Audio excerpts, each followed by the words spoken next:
ഉത്തർപ്രദേശിലെ സംഘർഷബാധിത പ്രദേശമായ സംഭാളിലേക്ക് പുറപ്പെട്ട പ്രതിപക്ഷ നേതാവ് രാഹുൽ ഗാന്ധിയെ പോലീസ് തടഞ്ഞതിൽ ലോക്സഭയിൽ ഉയർത്തി കോൺഗ്രസ്. കാസിപ്പൂർ അതിർത്തിയിൽ രാഹുലിനെ തടഞ്ഞതിൽ പ്രതിഷേധിച്ച് പ്രതിപക്ഷം സഭയിൽ നിന്ന് ഇറങ്ങിപ്പോയി. ബൽറാം നെടുങ്ങാടി വിശദാംശങ്ങൾ നൽകും ഡൽഹിയിൽ നിന്ന്. ബൽറാം, ഈ വിഷയത്തിൽ കേന്ദ്ര സർക്കാരിൻ്റെ എന്തെങ്കിലും പ്രതികരണം സഭയിൽ ഉണ്ടായിരുന്നോ? കേന്ദ്രമന്ത്രിമാരുടെ പ്രതികരണമോ മറുപടിയോ ഉണ്ടായിരുന്നോ? പ്രതിപക്ഷം ഒന്നടങ്കം സഭയിൽ നിന്ന് ഇറങ്ങിപ്പോയോ, അതോ കോൺഗ്രസ് മാത്രമാണോ?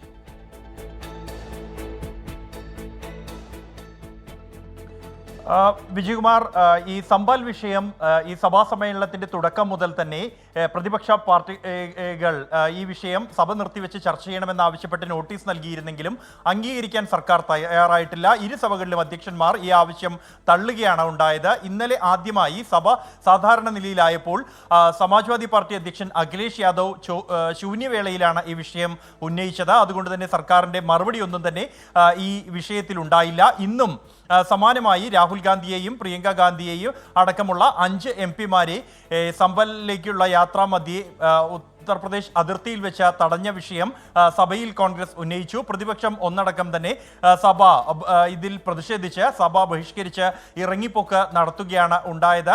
സർക്കാരിന്റെ പ്രതികരണം ഈ വിഷയത്തിൽ ഉണ്ടായിട്ടില്ല എന്നുള്ളത് യാഥാർത്ഥ്യമാണ്. അതോടൊപ്പം തന്നെ ഈ വിഷയത്തിൽ കോൺഗ്രസ് അടക്കമുള്ള മറ്റ് പ്രതിപക്ഷ പാർട്ടികൾ വേണ്ടത്ര മുൻഗണന നൽകുന്നില്ല എന്ന ആക്ഷേപം സമാജ്വാദി പാർട്ടിക്ക് ഉണ്ട്. ഇന്നലെ സഭയിൽ അത് പ്രതിഫലിച്ചിരുന്നു. സമാജ്വാദി പാർട്ടി അംഗങ്ങൾ വിഷയം ഉന്നയിക്കുകയും നടുത്തളത്തിൽ ഒറ്റയ്ക്ക് സമാജ്വാദി പാർട്ടി അംഗങ്ങൾ ഇറങ്ങി പ്രതിഷേധിക്കുകയും ചെയ്തതോടെയാണ് കോൺഗ്രസും ഈ വിഷയത്തിൽ ഒപ്പം ചേർന്നതും. തുടർന്ന് രാഹുൽ ഗാന്ധി ഉടൻ തന്നെ സംഭലിലേക്ക് പോകാനുള്ള തീരുമാനം ഇന്നലെ വൈകിട്ടോടുകൂടി പ്രഖ്യാപിക്കുകയും ചെയ്തത്. ഇന്ത്യ സഖ്യത്തിന്റെ ഐക്യം അത് പ്രകടിപ്പിക്കാനുള്ള ഒരു അവസരമായി, ഒരു വിഷയമായി ഇതിനെ മാറ്റുക എന്നുള്ളത് തന്നെയാണ്. എന്തായാലും വിഷയത്തിൽ ഒറ്റക്കെട്ടായി തന്നെ ഇന്ത്യ സഖ്യം മുന്നോട്ട് നീങ്ങുകയാണ്. ശരി ബൽറാം, രാഹുൽ ഗാന്ധിയുടേത് ഒരു വഴിപാട് യാത്ര എന്ന സമാജ്വാദി പാർട്ടിയുടെ വിമർശനവും ഇപ്പോൾ വരുന്നുണ്ട്. അതിനിടയിലാണ് വിഷയം സഭയിൽ ഉന്നയിക്കുകയും പ്രതിപക്ഷം ഇറങ്ങിപ്പോവുകയും ചെയ്തത്. ബൽറാം നെടുങ്ങാടിയാണ് വിവരങ്ങൾ നൽകിയത്.